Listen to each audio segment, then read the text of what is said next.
Hi, this is Scott Garibay, and today I want to talk about Dungeons & Dragons. I want to talk about lessons from Raiders of the Lost Ark on how to tell a compelling adventure story, right? And watching Raiders of the Lost Ark, what I realize is Raiders of the Lost Ark succeeds at telling a compelling adventure story where most movies today fail to tell a compelling adventure story. And the reason why is Raiders of the Lost Ark is made of Dungeons and Dragons, right? Now, what do I mean by that? Like, first of all, if you don't know, Indiana Jones is a Lego canon world. Dungeons and Dragons is a Lego canon world through Lego Dragon's Keep Journey's End, which is an approved Lego product and an approved Hasbro product, and is on its way up through the Lego Ideas backlog straight to production, right? So, like, there are ingredients in Raiders of the Lost Ark that are pure D&D. And one of those ingredients is alignment. So alignment is right in the middle of Raiders of the Lost Ark. And the movie is very clear, like, Indy good, Belloc neutral, Nazis evil, right? That simple, right? But it goes even further than that. And Dungeons and Dragons has kept some very specific things in their structure, and one of them is divinity. There are deities, there are gods, and these gods have power, right? And you'll find this right in the middle of Raiders of the Lost Ark in some powerful ways that I had never really seen before. So I just watched Raiders of the Lost Ark on the large screen to get ready for Indiana Jones' Destiny of Dial of Destiny. And so I watched Raiders of the Lost Ark 1 on a Phantom event on the big screen to get ready. And I saw something that I had never seen in the film before, or I had seen it clearly. I've seen the movie many times, probably seen 10 to 15 times Raiders of the Lost Ark, right? And actually, this isn't even the first time I've seen it on this. So I saw it in the big screen in 1981, and I saw it on the big screen about 5 years ago, and I just saw it tonight on the big screen. And I noticed something that just incredibly powerful. So the Nazis are throughout the film, right? Well, the Nazis had a very famous symbol. I'm not even going to say the name of the symbol because I don't want it to trigger an algo, right? But it's essentially the broken cross, right? And so there's a part in the movie where they put the Ark of the Covenant, literally the Ark of the Covenant that Moses put the Ten Commandments into. And I'm an evangelical Christian, so I know the history here, right? And the history in the Bible is like, if you literally even touched the Ark of the Covenant, you would die.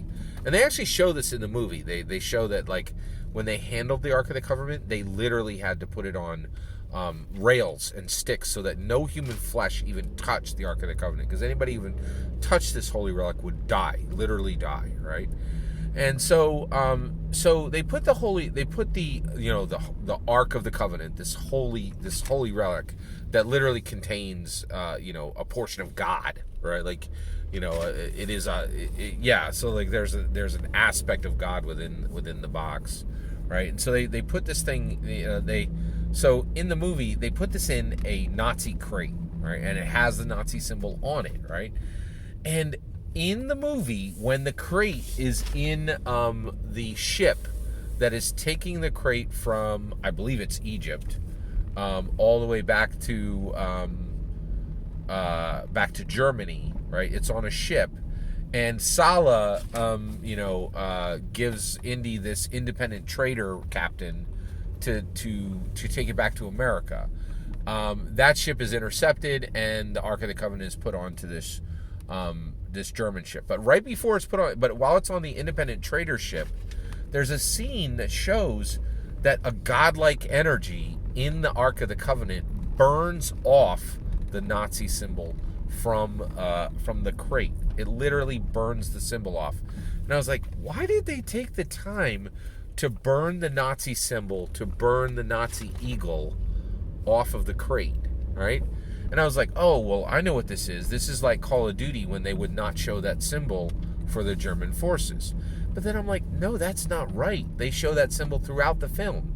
It's on flags in the Nazi outposts, and it's on and it's shown when they're transporting the Ark of the Covenant through the desert. It's shown throughout the entire film, like maybe 5 to 20 times the symbol is seen in the film. And I'm like, and so what they did was they actually burned it off the crate, because this is God's presence and it cannot be that close to God, right? And I couldn't believe it. Like, it respected the actual beliefs of the people that this relic is important to. And this is seen throughout Dungeons and Dragons, right? Dungeons and Dragons makes extensive effort to say the gods are real, faithful people follow them, and their power is unquestionable. So all you godless, people who don't believe that God has power, you got no place in D&D. Like, we're not gonna cater to you in our fiction, and it's not catered. It's not catered in Raiders of the Lost Ark, and it's not catered in D&D, right? And so the point here is, in your Dungeons and Dragons stories, your godless, like, agnostic and atheist opinions, good art is not made from them, right? Like you need powerful, real gods with real power to tell real story of real impact. You need it in Dungeons and Dragons, and it was needed in Raiders of the Lost Ark. As you move forward, your atheist and your agnostic nonsense, you can check that at the door. It has no place in any Dungeons and Dragons game. And Dungeons and Dragons to this day, every single setting that is active today in Dungeons and Dragons has active, real gods who do real things, and the power works for their clerics. And that's why you're never going to see Dark Sun ever printed again. Every single word of that is my humble opinion. What's important is when I get to your humble opinion when you get in the comments and send your traffic. Please consider liking and subscribing, and have a wonderful millennium.